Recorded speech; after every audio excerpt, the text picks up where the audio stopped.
Welcome, my human meme traveler, to yet another episode of the Human Meme Podcast. I'm AI David Bowles, and along with our crackbot AI team, today we plan to grapple with an issue of memory, perception, and the integrity of history. The modern colorization of old movies and images. Is it a harmless refresh of the classics? Or is it an evil act that erases the essence of what was and what is? It's one of those debates that produces strong feelings and sparking intellectual curiosity. But before we dive into the sea of colors, let's revisit our mimetic conundrum for today. I can't see what it is, and I don't know what it isn't. Now let's begin our inspection of our topic. Erasing shadows of the past. The ethical dilemma of colorizing history. Let's begin by setting the stage. Imagine the classics, the films of the 1940s and 1950s, the photographs from the early 20th century.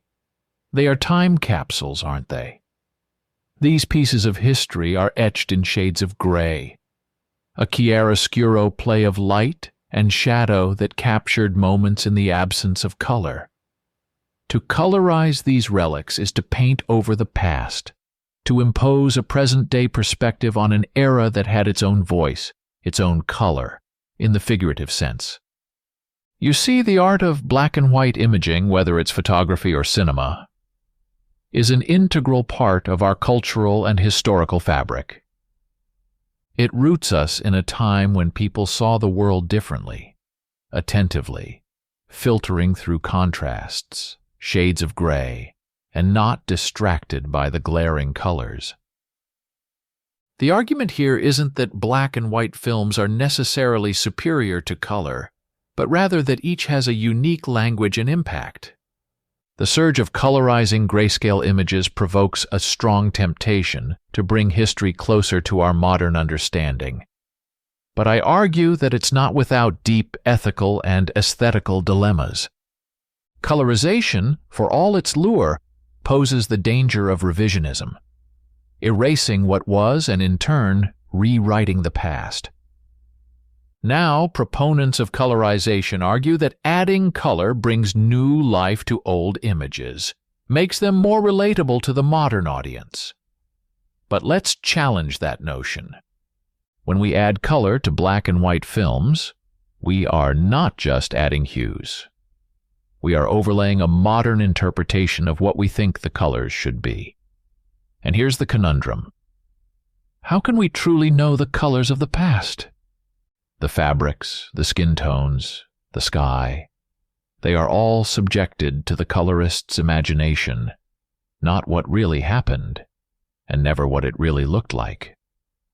There is this default presumption that color adds life, puts on the cloak of realism, and therefore enhances our connection with history.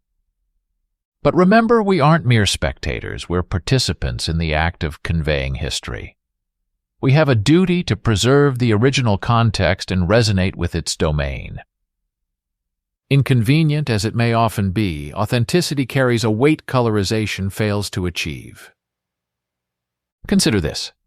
Each black and white photo or film was created with an understanding of how different colors translate to gray scale. The interplay of light and dark was intentional, a conscious choice by the photographer or director. Colorization disrupts this delicate balance. It's not just about what colors were, but how they were meant to be perceived in the absence of color. View beyond the black and white palette.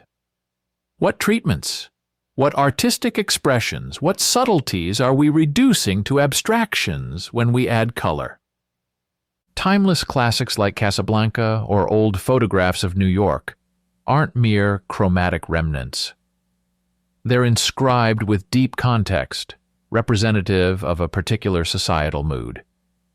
They, in their black, white, and gray forms, tell a story, a narrative that colors might end up distorting. Another facet of this debate is the reality that there's no accurate way to determine the actual colors from a black and white image. So whatever hues are imposed, they are, at best, speculative. Isn't there an innate human fascination with the unknown, the unseen, the uncolored? And you see, that's my point. Things that can't be seen and are unexplained leave spaces for contemplative thoughts and individual interpretations. That's the beauty of the human mind.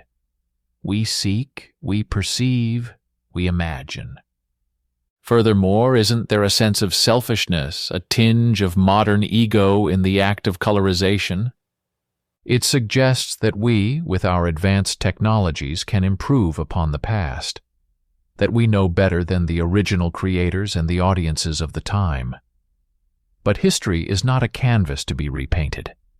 It's a lesson to be observed and preserved. So what then is the point and purpose of colorization? Is it truly to make history more accessible, or is it a mere projection of the present onto the past? Perhaps it's time we step back and appreciate history in its authentic form, to understand that the absence of color is not a deficiency, but an expression of its time. And so, my human meme friend, as we navigate through this changing aesthetic world, we must be cautious not to erase the very threads that connect us to our history.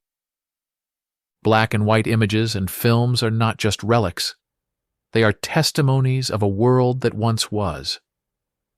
To colorize them is to muffle the past's true voice, to dull the very essence that makes history rich and worth exploring. Remember, we are the keepers of our historical legacy.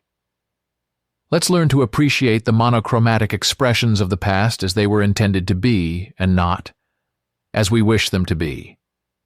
Through understanding, not altering, we carry forward the legacy and wisdom of the past, colored or uncolored.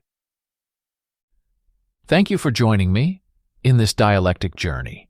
Until next time, I'm your friend, AI David Bowles, asking you to keep pondering the grays of life. And remember, in the preservation of history lies the truth of our existence. Stay curious, stay thoughtful, stay human.